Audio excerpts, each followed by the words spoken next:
we're getting to a place where we can start to find and see some trends with this transfer portal. One would be something like 36% of the first round draft picks this past NFL draft came from the transfer portal, transferred at some point. I think it's starting to move into nobody hold me to these numbers, but like a 70-30 ratio for a lot of teams where the high school recruiting is still got to be there. It's number one, it's paramount. And then you liken it to NFL draft, free agency, where the free agency supplements, and maybe even more so in high school football or in college football, because the NFL draft and free agency, I should say, in the NFL is so limited that the draft even means more. But regardless, I know there's been some things on social media that I've seen recently with Dabo, and people either just stating where he stands on this from a very logical standpoint, or people poking fun at him. Has he been asked about recruiting being even more important for his school now than it is for most schools, because this is pretty much everything?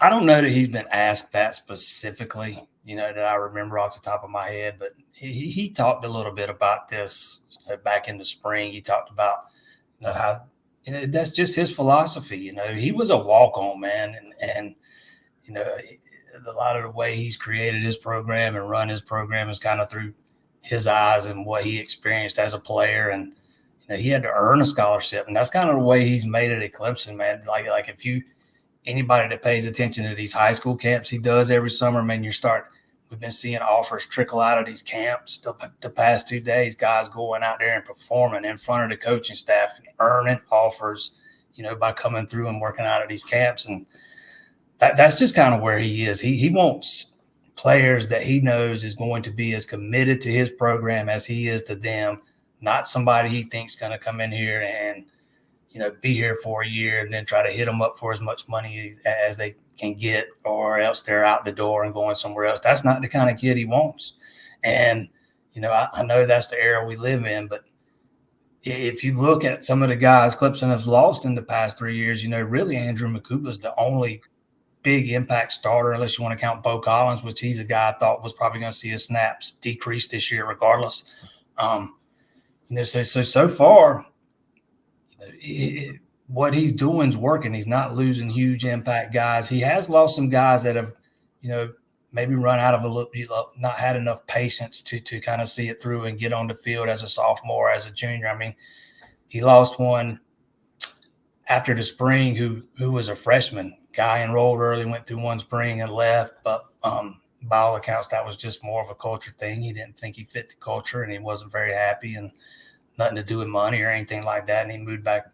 He moved on, committed to Minnesota, who he was originally committed to. But, by and large, for Clemson, his process is working so far. He's not losing guys in huge numbers to the portal, and the ones he does lose, outside of Makuba and maybe Bo Collins, they haven't been starters or big impact guys. So we'll see how it works out in the future, though, because it just makes the evaluation and what you do in your high school recruiting classes that much more crucial. You can ill afford to have very many misses.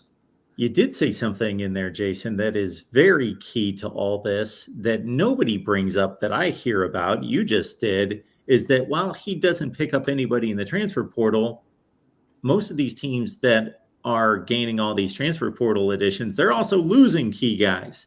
He doesn't lose key guys. So he is retaining his roster more than anybody in the country.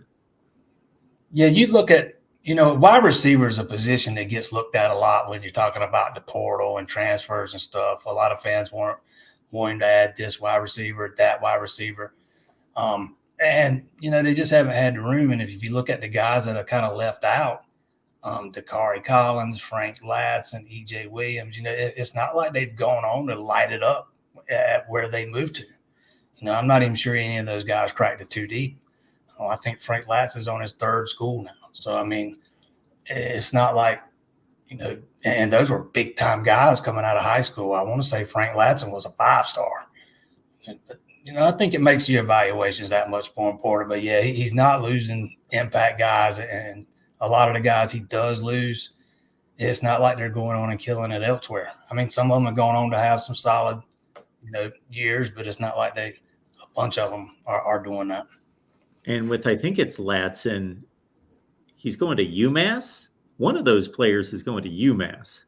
He is taking a step down, if I remember right. He was at Miami. He transferred to Miami. I think it's UMass. And so that tells you all you need to know. He's not starting at Clemson. He would be at Michigan State or somewhere, Kansas State or somewhere decent, UCLA or somewhere, if he could. I'm not going to say he can't play because he's got talent, but obviously he's not developed and not been able to come through. I'll say this. I try to stay as objective as possible. That's why I'm on here, and this is the approach that I take. But I will say, and I'm on record saying this all over the place, including Twitter, and I get hammered for this all the time, but Dabo Swinney is my favorite coach in college football. That's all there is to it. He's my favorite. And that doesn't mean I haven't criticized a few dumb things that I thought he said, but everybody says dumb things, including this guy.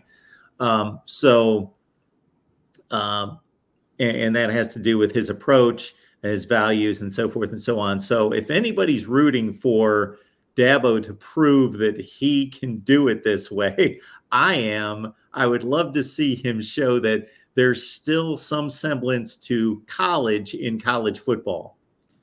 I talked to a bunch of these recruits, some guys that Clemson offer, some guys that end up at Clemson, some guys that won't ever sniff a Clemson offer. And I ask most of them, what they think of the process, because it's very meticulous. Dabo doesn't even offer guys until June before the start of their junior seasons, when they're picking up plenty of other offers as 10th graders. And he's not doing that. He makes you wait to June the 1st.